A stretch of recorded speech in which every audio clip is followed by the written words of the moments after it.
live.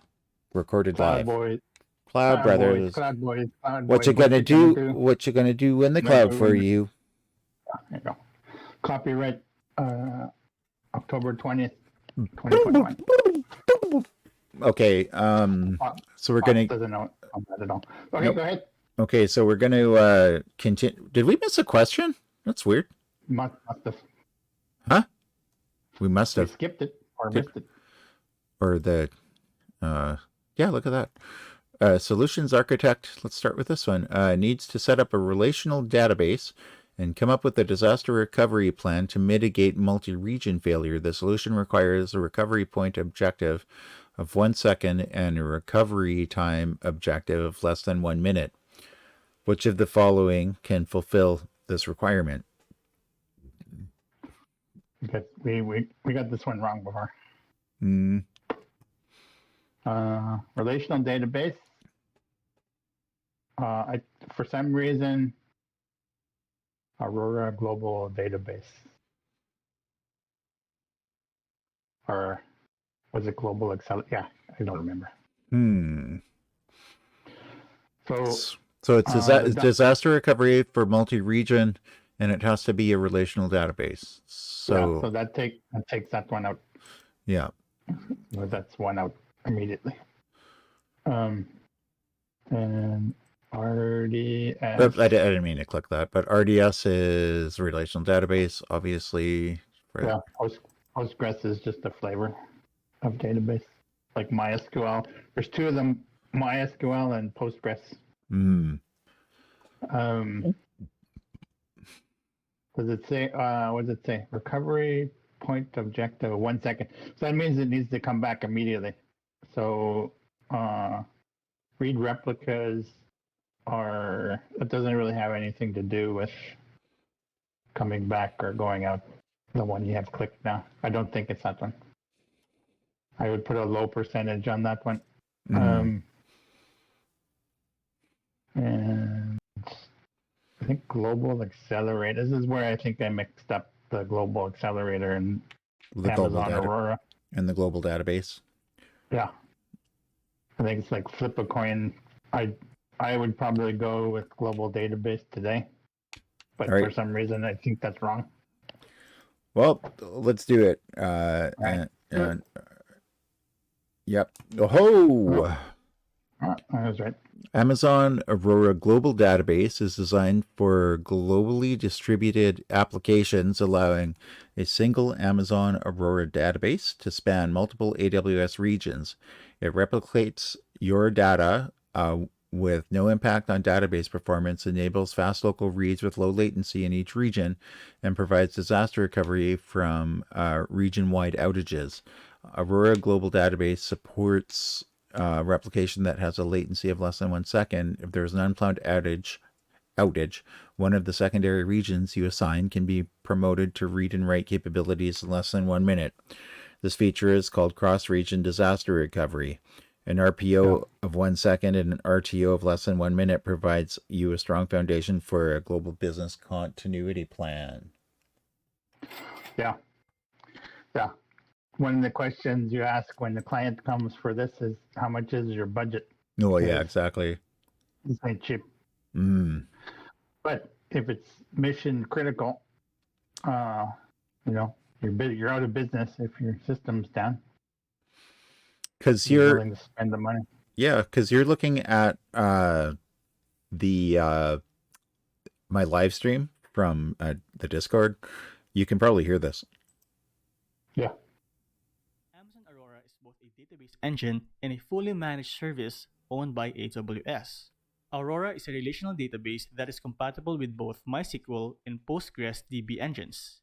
This means that your existing code, application, and tools that you're already using with MySQL and Postgres databases can also be used with Aurora with little or no change. It scales automatically, performs faster, and costs lower than other databases. Amazon Aurora is just like Amazon RDS, but better. It can automatically grow or scale its storage as needed. Aurora is usually deployed as a database cluster. A cluster usually consists of a primary DB instance and multiple Aurora replicas, or DB instances. These instances are like the standby or read replicas in Amazon RDS, but instead of calling it Amazon Aurora multi-AZ deployments, it is simply called a database cluster. By default, a cluster has a single master configuration, where applications can only write data to a single master DB instance. In a multi-master cluster, all DB instances have read and write capabilities. Amazon RDS and Amazon Aurora are both suitable for applications that read or write constantly changing data, such as online transaction processing applications or OLTP. An example of an OLTP application is an e commerce website that processes thousands of online transactions per hour. If you want to learn more on how to book. So that was that's a voice I was talking about. But yeah, that's cool. So those are pretty good, the little videos they have. Just they made some neat little so Yeah, we that got was that's John Bonzo. it has to pretty be. sure. It has to be. That's why I said last time it just it has to be his voice. And those videos, I don't feel bad about playing them on stream because they're on YouTube No, for free. no. So Yeah. I think. Well, we glow about these things. Like if you're watching this and you're preparing for this, this is the way to prepare.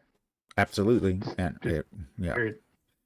You want to pass on the first try? You use tutorials, Dojo.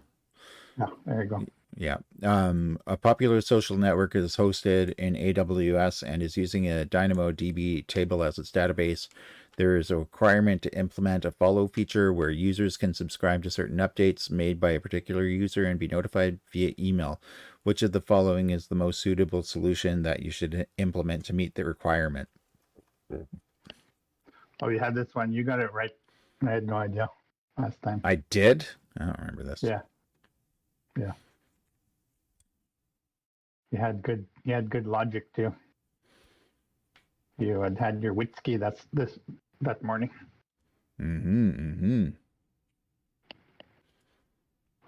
I think it's because it was a stream.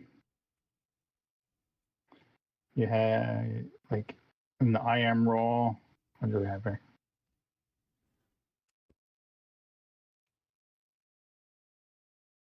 So social media, a popular social network is hosted using a DynamoDB table as its database. So no SQL database. There's a requirement to implement a follow feature where users can subscribe to certain updates made by a particular user and be notified by email. So Kinesis is for streaming. Write an application that leverages DynamoDB Streams Kinesis adapter that will fetch data from the DynamoDB Streams endpoint when there are updates made by a particular user. Notify the subscribers via email using SNS. Well, that makes sense. Create a Lambda function that will fetch data from the DynamoDB Streams endpoint. Set up an SNS topic that will notify the subscribers via email there was an update made by a particular user. I don't think it's that one. Don't know why, but I don't think it's that one.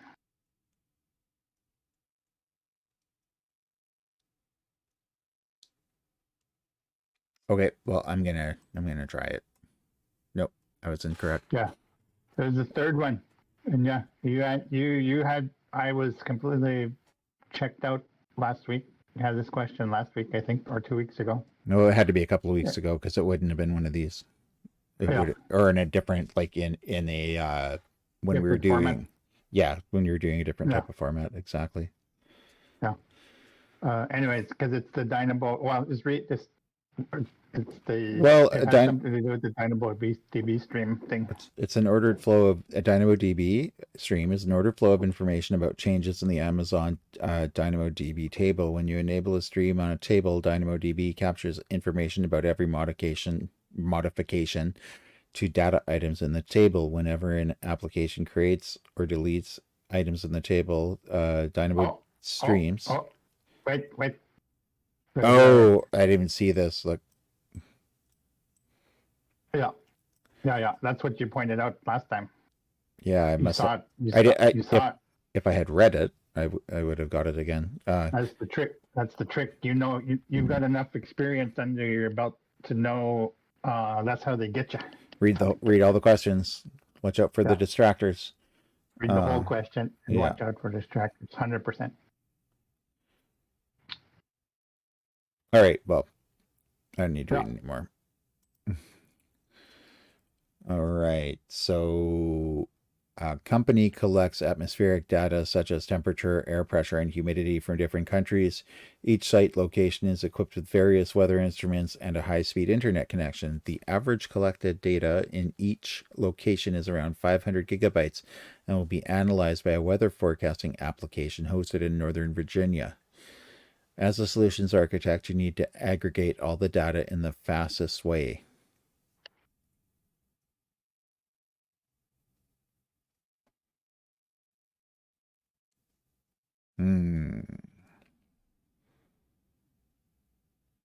500 gigabytes average collected data in each location is around 500 gigabytes. It's half a terabyte.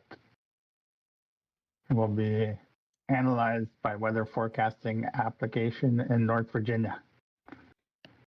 It says each site's location is equipped with various weather instruments and high-speed internet connections.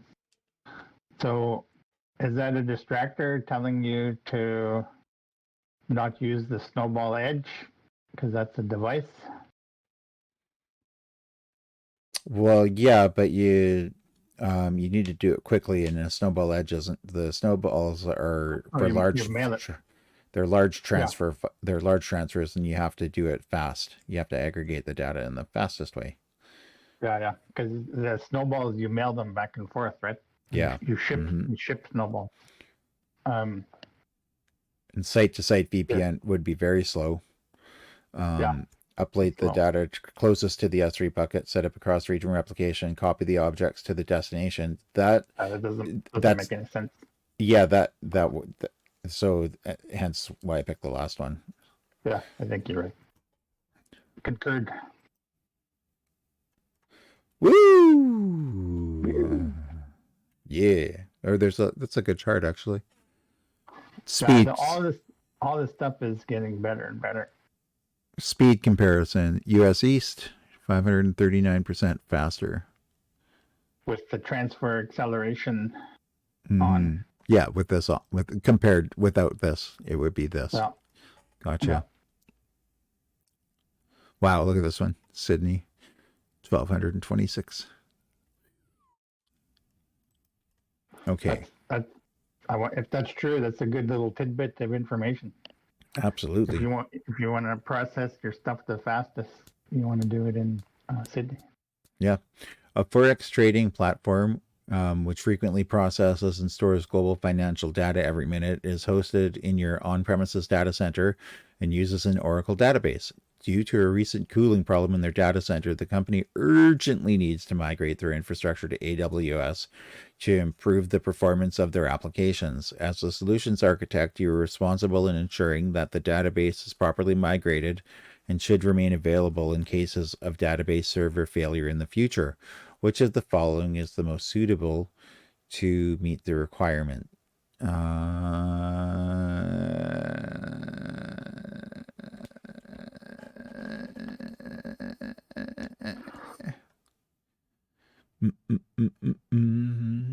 Yeah, I think it's that one just because we've had it before. This is not knowledge. This is just remembering that whatever they're talking about here, this was the answer.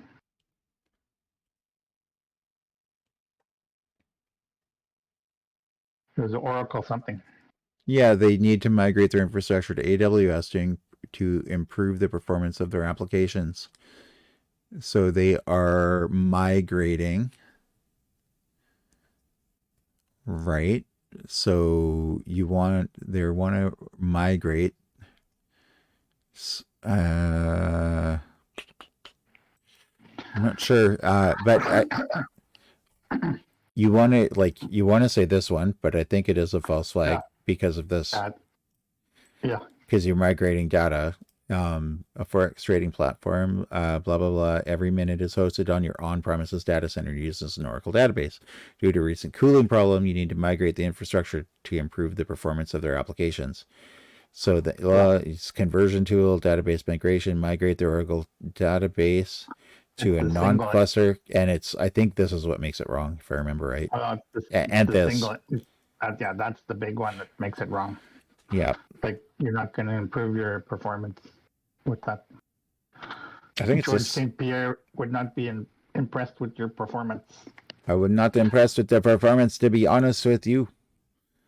I think it's the second one, but like I said, it's not from knowledge, it's only from memory, from having it before. So, as a solutions architect, you're responsible in ensuring the database is properly migrated and should remain available in case of database server failure in the future. Actually, I think it's this. Yeah, I think so too. Because of this word, high availability. Yeah. Okay, let's go. Correct. Yeah. Yeah. I don't remember why. I just remember. Well, let's read about it. Amazon RDS multi-AZ deployments provide enhanced availability and durability for database instances, making them a natural fit for production database workloads. When you provision multi-AZ DB instance, Amazon RDS automatically creates a primary DB instance and synchronously replicates the data to a standby instance in a different availability zone. Each AZ runs on its own physically distinct independent infrastructure and is engineered to be highly reliable. In the case of an infrastructure failure, Amazon RDS performs an automatic failover or standby. And to a read replica. In case of Amazon Aurora, you can resume database operations since the end point for your DB instance remains the same. After a failover, your application can resume database operation without the need for manual administrative intervention. In this scenario, the best RDS configuration is an Oracle database and RDS with multi-AZ deployments to ensure high availability. If the primary database goes down, creating an Oracle database is the correct answer. Recovery manager are incorrect because Oracle RMAN and RAC are not supported in RDS. And the other one, the false flag, is incorrect because although it's feasible, it takes time to migrate your database to Aurora, which is not acceptable based on this option. The Aurora database is using only a single instance with no read replica and is not configured as an Amazon Aurora DB cluster, which could have improved the availability of the database. So there you go. There you go. All right, moving on. It's nice that they put the categories, CS is AA, designing, certified solutions architect associate, I guess. They call it, there's a different word for that. What? It's CISA? No, what do they call it? The exam keys or something. The percentages that they put these things on. Oh. It's not actually called category. I don't think there's a specific name for when you get the information on the solution architect exam. Mm-hmm. There's things that are weighted. Yeah. I know. It's completely beside the point. Sorry. That's okay. There are a lot of outages in the availability zone of your RDS database instance to the point that you have lost access to the database. What could you do to prevent losing access to your database in the case that this event happens again?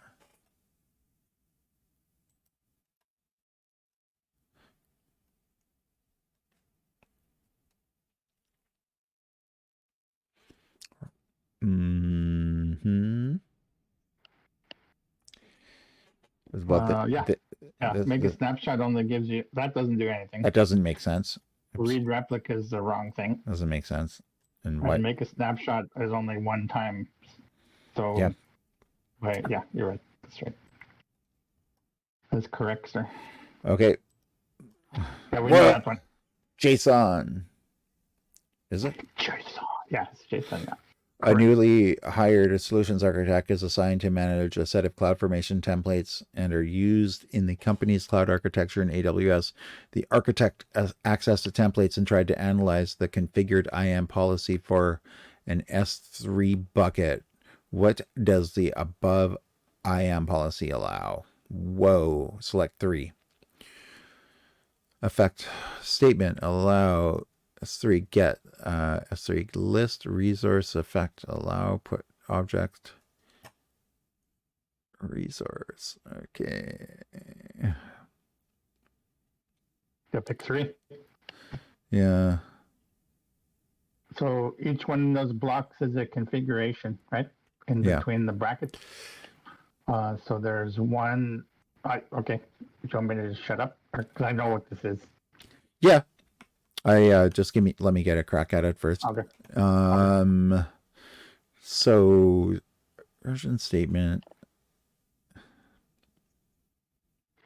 You know what an array is, right? Mm-hmm. Think of the statement as an array of configurations. Mm-hmm. There's 2 configurations there. Mm-hmm. Mm-hmm.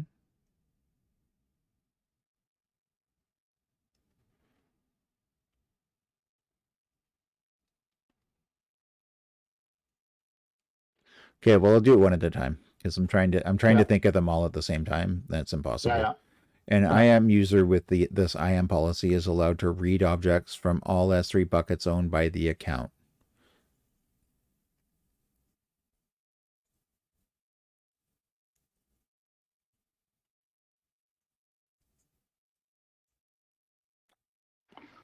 An IAM user with this IAM policy is allowed to read objects in the Bork S3 bucket, but not allowed to list the buckets in the, I don't think it's that one. An IAM user with this policy is allowed to write objects into the S3 bucket. I'm going to say yes. An IAM user with this IAM policy is allowed to change access rights to the Bork S3 bucket. An IAM user with this IAM policy is allowed to read. An IAM user with this IAM policy is allowed to read and delete objects. I don't know. Help me out on this one. Yeah. So what's the last one? An IAM user with this IAM policy is allowed to read and delete objects from the Bork S3 bucket. Yeah. So there's no delete anywhere in your policy. So that's out. Yeah, that's what I thought. Right. And I gotta look around. Can you just put the answers at the top of the screen? Yeah, they're perfect. Thank you. Okay, I'm gonna go bottom up. So the IAM user IAM policy is allowed to read the objects from the Boracay account. That is correct. And the reason that is correct is because the one, scroll back up to the policy. So the top configuration there is allow you to get list resources, and so there's not any users. So yeah, so that one, and the other one is allowed to read objects. It's 3, right? So it's So it's so get list is read.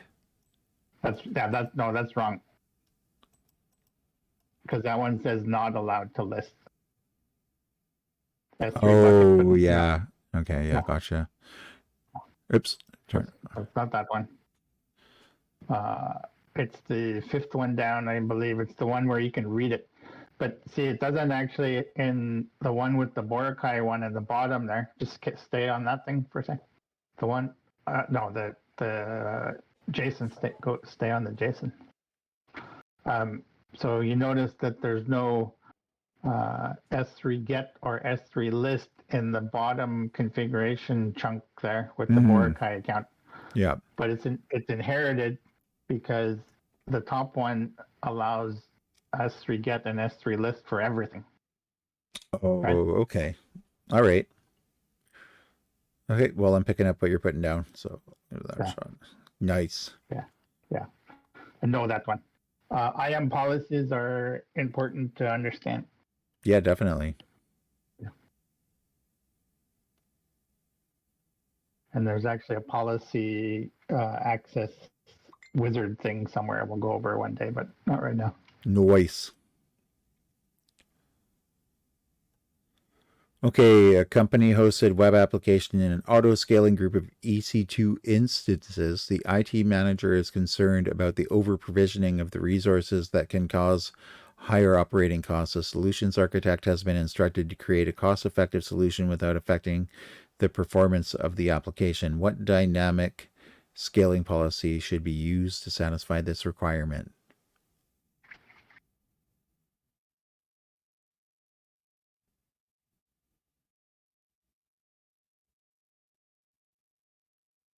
Uh, Hmm.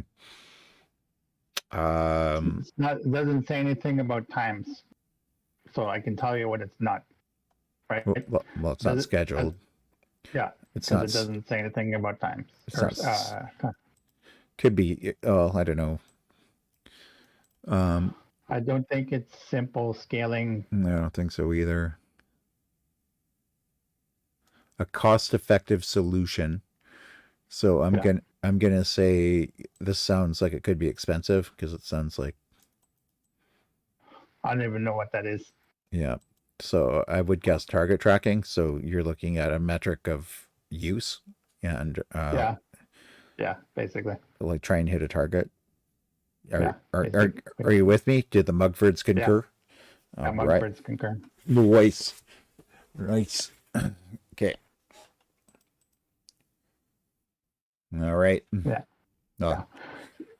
Yeah. Target tracking is pretty self-explanatory, to be honest. Well, yeah. Two options available. Both require you to get CloudWatch alarms for the scaling policies. Both require you to specify the high and low thresholds for the alarms. Both require you to define whether to add or remove instances and how many, or set the group to an exact size. The main difference between the policy types is the step adjustments that you get with step scaling policies. When step adjustments are applied as increase or decrease the current capacity of your auto scaling group, the adjustments vary based on the size of the alarm breach, and then etc. Yeah. So this is really good, actually. Yeah. The other one to remember too, especially for setting expectations, is this stuff isn't instant. Yeah. Right?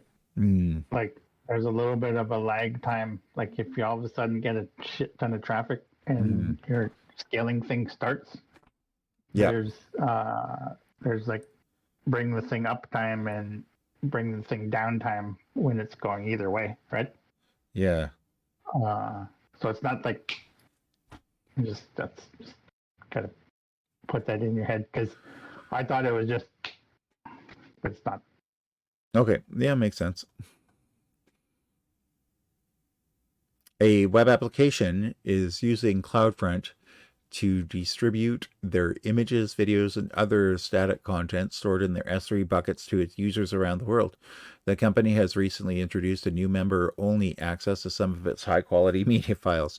There is a requirement to provide access to multiple private media files only to their paying subscribers without having to change their current URLs. Which of the following is the most suitable solution that you should implement to satisfy the requirement?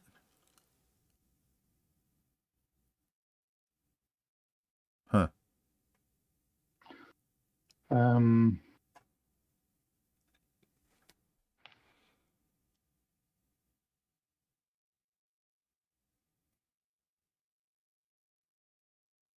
Some reason, and this is again just memory, I think it's that one. Well, obviously you think it's that one too. That's not memory for me. That was you know that one? Nice. No, that was all deductive. Oh. Yes, I guess if it's right, I do. It's just deductive reasoning. You know, because I actually read through them all. Use signed cookies to control private files. Like it just doesn't make sense. Like cookies collect data to send you the right ads and stuff like that. So a cookie doesn't tell you whether a person's a subscriber or not. That doesn't sound very secure. Configure Yeah, and then configure your Cloudfront distribution to use field level encryption to protect your private data and only allow access to members. That sounds pretty close. Create a signed URL with a custom policy which only allows the members to see the private files. Don't think so. Configure your Cloudfront distribution to use match_viewer as its original protocol policy, which automatically matches the user's request, allowing access for private content if the request is a paying member and deny it if it's not a member. So it's checking to see if it's a member. If it's not a member, they don't access.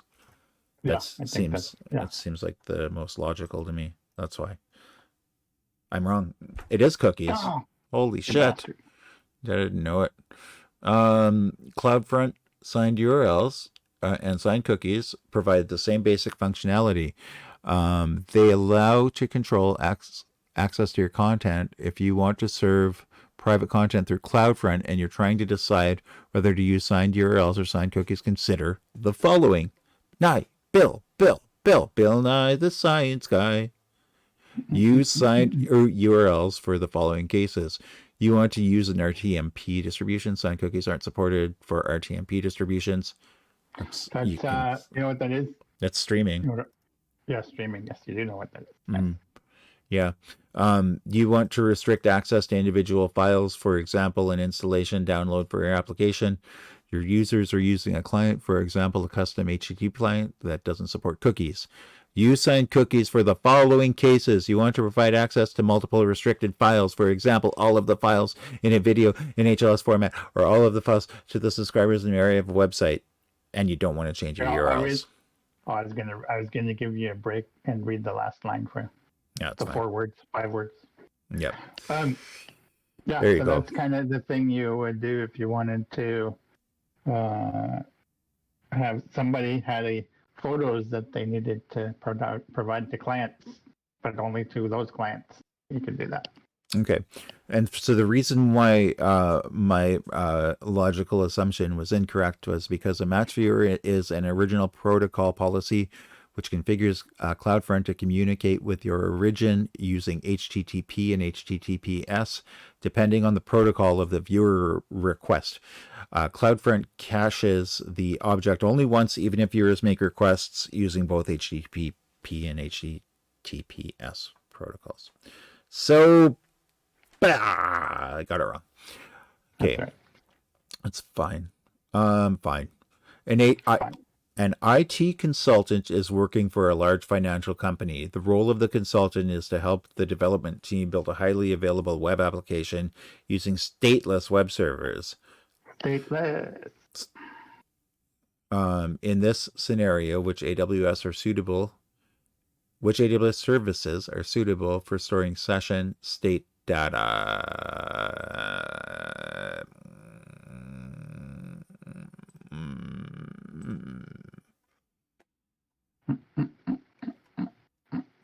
Stateless web servers. I don't know. I don't know. My guess would be that and that. But it's in the I think it's DynamoDB and Elasticache, I believe. Highly available makes sense for this. And same for this, actually. Yeah. All right, let's check. Yeah. That just makes sense because Elasticache and Elasticache is just a key value pair. Yeah. And DynamoDB, you can make your own key value pair and a whole bunch of other things, but you can make your own database of state. Yeah, exactly. And that's what you just said, like right there, key value pair. And it actually makes sense. And I'm just like, oh, yeah, duh. Key value pair is a big thing. There's like Redis, Memcache, Elasticache. There's a bunch of different things that does key value pair database. No, it's very good. Okay. An application consists of multiple EC2 instances and then private subnets in different availability zones. The application uses a single NAT gateway for downloading software patches from the internet to the instances. There is a requirement to protect the application from a single point of failure when the NAT gateway encounters a failure or if its availability zone goes down. How should the solutions architect redesign the architecture to be highly available and cost effective? You want it to be good and cheap? Mm-hmm. Oh no, just highly available. Doesn't have to be good. It just has to be highly available and cheap.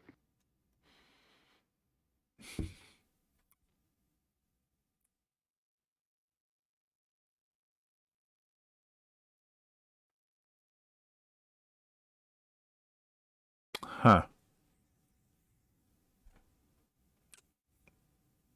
So private subnet to ensure that instances are in the NAT gateways in the same they all end in the same availability zone.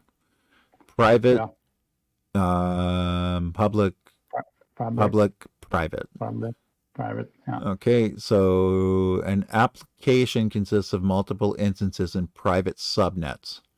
It's all Private, it's all about private. the The it's all application about uses the a single number. Now NAT. just wait. Okay. You're going backwards and I already got it.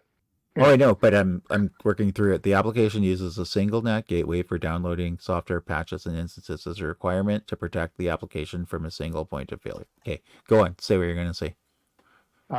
It's all it is a number. It's like create a NAT gateway, create 2 NAT gateways, create a NAT gateway, create 3 NAT gateways. Mm-hmm. It says create a NAT gateway in each availability zone. Configure the route table in each public subnet. Yeah. Create a NAT gateway in each availability zone. Configure the route table in each private subnet to ensure that instances use the NAT gateway in the same availability zone. So it's most likely that. Yeah, I think so. So there's a requirement to protect the application from a single point of failure. Yeah. Okay, well. Ooh, yeah. Ooh, yeah. Ooh, yeah. Scott wins again.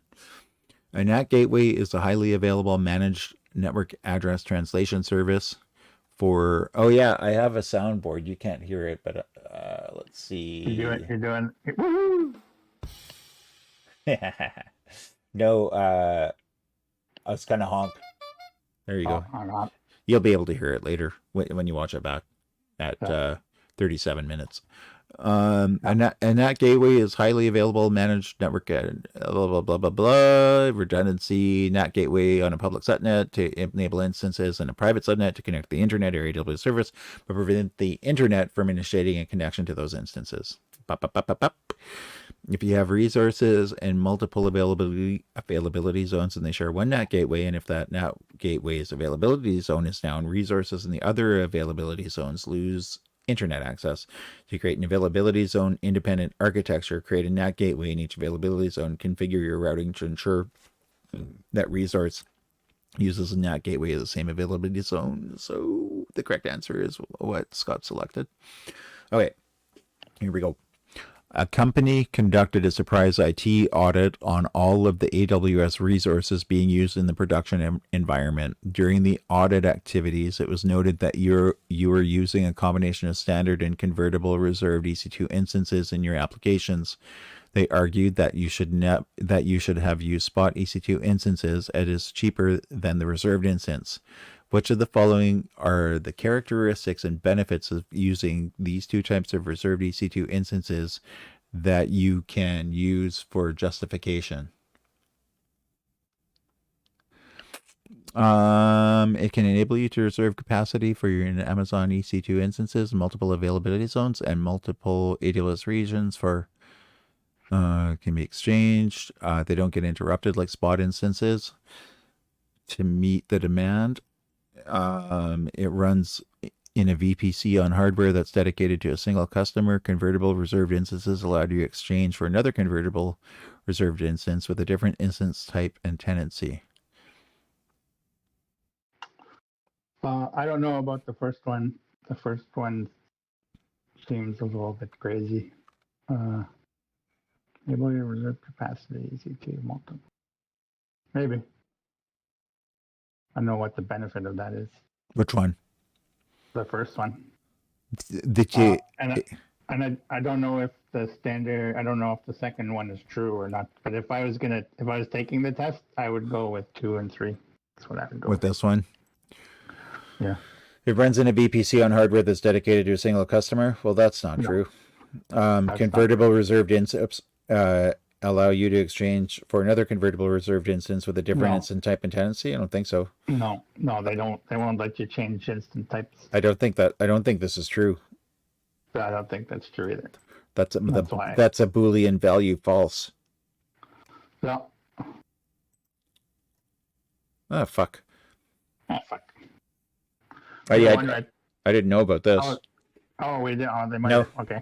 Well, I picked this one too. Yeah. So I But- didn't think you could change reserve. I did- Oh, I'm an idiot. Well, it's convertible to exchange Yeah. another convertible with a different instance type and tenancy, but it makes sense when you think about it. I didn't read the. I am getting tired. Yeah. I didn't track what convertible meant. Dumbass. Oh, it's okay. Anyway. Provides you with a significant discount. Wait, I got one for this. Sad trombone. Womp womp womp womp. Yeah, I'm gonna have to set up my shortcut keys for these sounds. I paid a for. You can either subscribe to this software for like $3.99 a month, or pay $55 and have it forever. So Forever, yeah. So I did that. I got a voice conversion one like that. It Computer is. voice. I did. It's called Voice Mod. Yeah.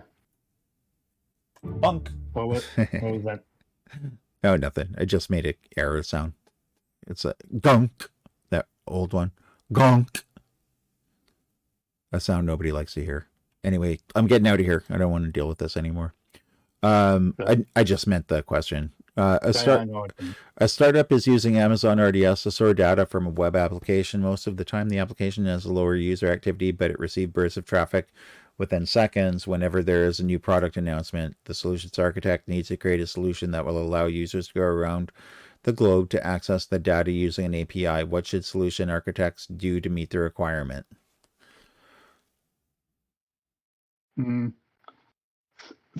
I think it has something to do with API gateway.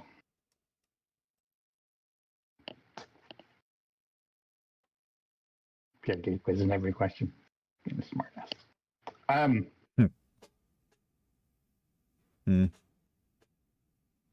Burst traffic, handle burst of traffic in seconds. Elastic Beanstalk, I don't think would do that. I think it would take a while for the Elastic Beanstalk to come up. Auto scaling group, same thing. Some reason I think it's number 4. You pick that one. EC2 instances. Yeah, that's the same thing. It's not going to come up in seconds. That's going to come up in minutes. I think it's that one. Well, Lambda's pretty fast. Like, of all the services, Lambda's the fastest as far as I know. So yeah, let's try it. Yeah. AWS Lambda lets you run code without provisioning or managing servers. So that makes total sense already. Just one sentence. That's all I need to know. Woo! Yeah, pretty much. But that's what it's actually good because this feeds in and it's actually backing me up on what I said before about if you need an application to go like that, this is the way you need to do it. Yeah. Doing anything else won't work. Yeah, and we've been talking about that since the beginning of starting to do streams and video recordings and things. Was Lambda, and it was one of the first things you showed me. Like, and it's unbelievably fast. It's really weird. Yeah. So if you wrote a little like Python Hello World program, just for fun, you could absolutely just have a little Lambda that goes Hello World. That's it. Yep. You have the successful Lambda function. Yeah, it says, I just want to read this, so it's on. Okay. So it's recorded. You pay only for the compute time you consume. That's important. to the second, Yeah. I believe. With Lambda, you can run code for virtually any type of application or backend service with zero administration.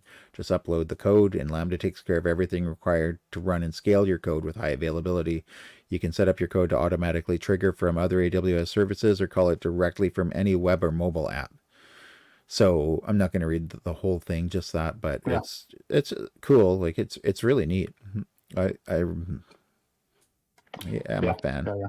Use You can do that serverless stuff that I showed you too, and I'm sure we went over this too. The Cloud Guru guys was two Australian brothers, and they built a Cloud Guru over like a couple of weeks. Oh and yeah, yeah. That's it. And it was all serverless, and it just sat there not doing anything for a couple of years, but didn't cost anything because it was all serverless. Yeah. Right? And then it started to take off. And then they got bought out, and they're still on board and do training sometimes. Yeah. I did some I did some training from them before the CCP. Yeah, they're good. I recommend those guys too. Yeah. Sponsorship money, welcome. Let's see. Door opening. There you go. A company plans to host a web application in an auto-scaling group of Amazon EC2 instances.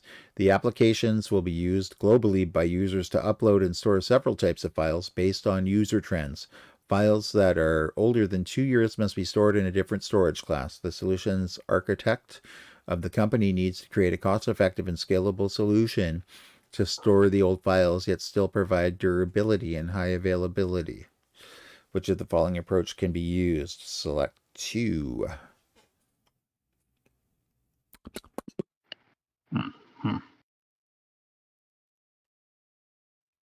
What's the time? Oh, 2 years. Older than 2 years must be stored in a different storage cache. Yeah. That's a no-brainer. That one.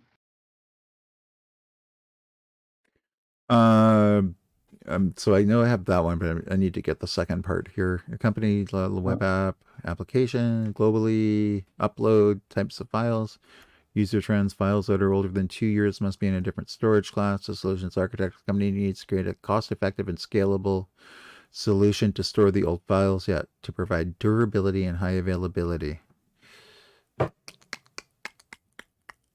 Yeah.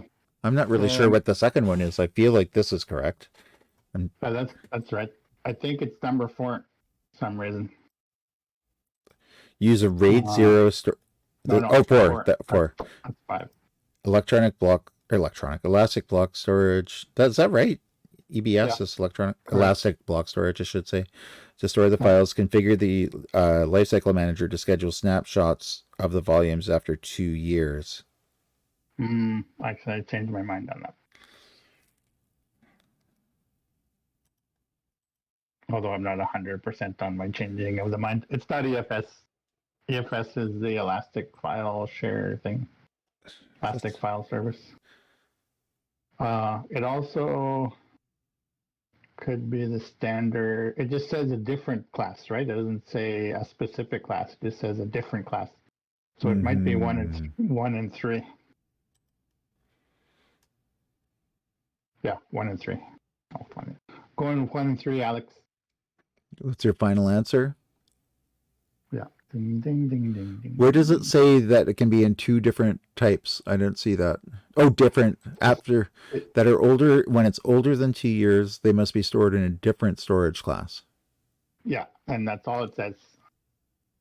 So those are 2 different storage classes. All right. And both are. Nice. Excellent work, Mugford.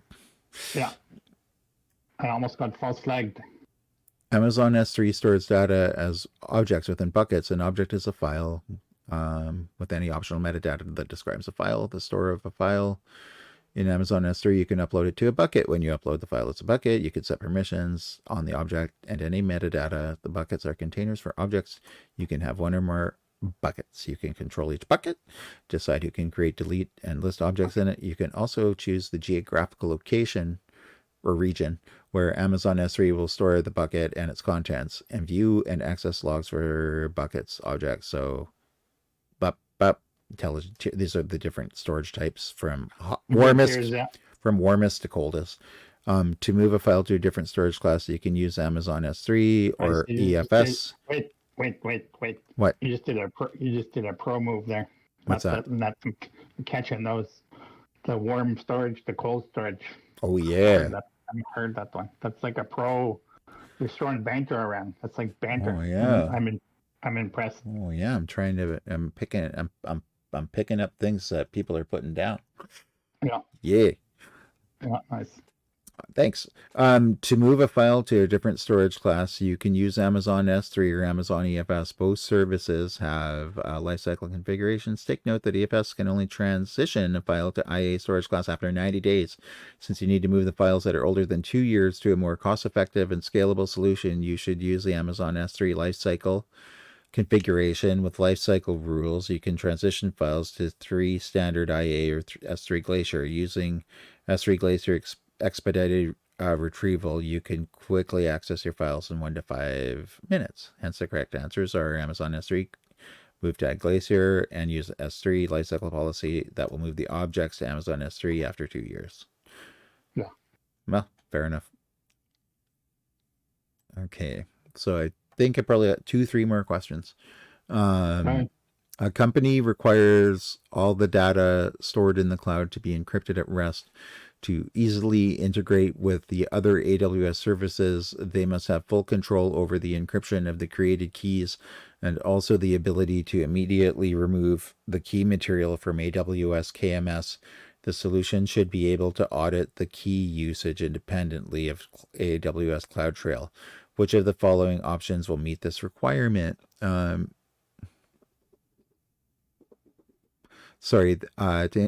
They must have full control over the encryption of the created keys. They need to be encrypted at rest in the cloud. Integrate, audit the key usage independently. Yeah. It doesn't say anything about Amazon can't touch the keys. No, that was a different question. So Yeah, correct. it's you say create AWS custom key store, AWS managed. I think it's AWS managed. Non-extractable. They're all non-extractable. The solution should be able to audit the key usage independently of AWS. Oh, of AWS CloudTrail. Okay, I got you. Oh.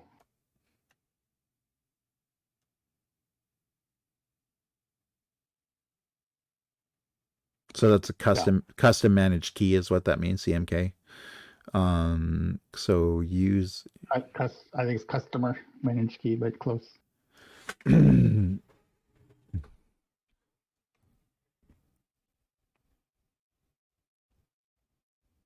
Yeah, I think that might be it. The one I've selected. Yeah. Oh, an AWS owned. Okay, so the data is stored in the cloud. To easily integrate, they must have full control over encryption of the created keys. Yeah. To immediately remove the key material from AWS KMS, AWS owned customer managed keys. So they should be able to audit it. All right, let's just give it a shot. Nope. Dang. Custom. Huh? Why does it say custom key? You use AWS key management service to create a CMK in A custom key store and store the non-extractable in Cloud HSM. So I'll read. The AWS KMS custom key store feature combines the controls of AWS Cloud HSM with the integration and ease of AWS KMS. You can configure your own Cloud HSM cluster and authorize AWS KMS to use it as a dedicated key store for your keys rather than the default AWS KMS store. When you create keys in the AWS KMS, you can choose to generate the key material in your Cloud HSM cluster. CMKs that are generated in your custom key store never leave the HSMs in the Cloud HSM in plain text, and all AWS KMS operations that use those keys are only performed in your HSMs. AWS KMS can help you blah blah blah custom key store. Therefore, when you create an AWS KMS CMK in a custom key store, AWS KMS generates and stores the non-extractable key for the CMK in an AWS Cloud HSM cluster that you own and manage. This is also suitable if you want to be able to audit the usage of all your keys independently of KMS or CloudTrail. So, so since you control your AWS Cloud HSM cluster, you have the option to manage the lifecycle of your CMKs independently. There are 4 reasons why you might find a custom key store useful. You might have keys that are explicitly required to be protected in a single tenant HSM or in an HSM over which you have direct control. You might have keys that are required to be stored in an HSM that have been validated to FIPs 140-2.